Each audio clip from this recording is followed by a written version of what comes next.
vaig poder suportar més. Deixa'm explicar-me. La guerra havia esclatat, en Quimet era mort, la casa era buida, com si ningú hi visqués. Era un d'aquells matins de diumenge, que no ens despertàvem per evitar la fam. Tenia la Rita a un costat i l'Antoni a l'altre. Estaven desperts, però els faltava l'energia per obrir els ulls. Recordo la imatge de les seves costelles foradant la seva pell i clavant-se en la meva panxa a l'abraçar-los. Llavors vaig pensar que els mataria. M'esgarrifa dient aquest pensament que vaig tenir, però en aquell moment, desesperada i freda de ment, era l'única opció.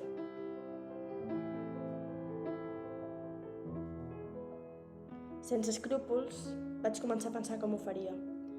A ganivetades, massa cruel. Amb els ulls tapats pel balcó, potser només els faria. Sal fumant.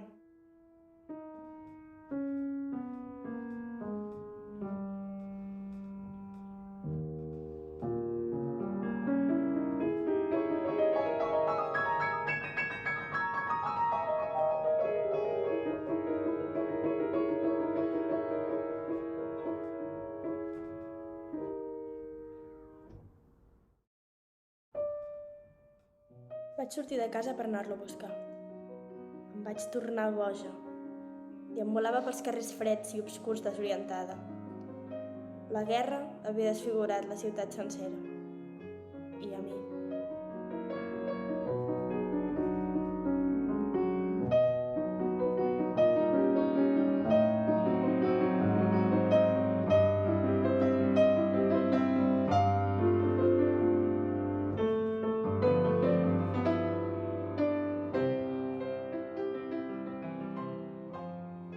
Vaig pujar a l'escala, vaig obrir la porta i m'hi vaig clavar d'esquena, respirant com si m'ofegués.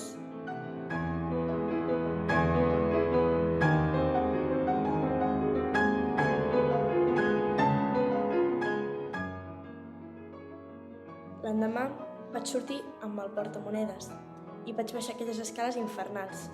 Mentre ho feia, recordo que pensava que podria parar la mà per demanar diners.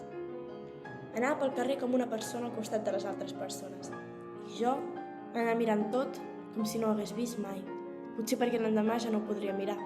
Observava les botigues i la gent, i tot se'm quedava davant dels ulls, com si abans de morir hi volguessin viure per sempre.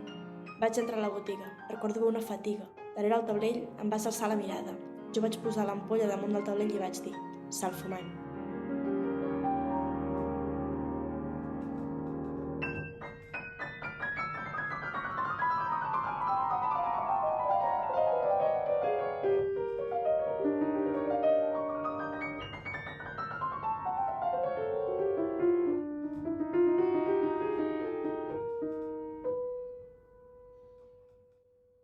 Vaig respirar com si el món fos meu, vigilant més que mai d'arribar a casa d'una peça.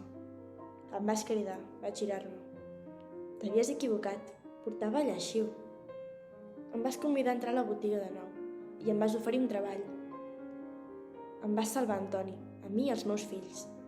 Em tormenta el meu passat i el que vaig estar a punt de fer. Has de saber que ens vas salvar del pou més profund, donant-nos una nova vida. Descansa en pau. T'estaré eternament agraïda.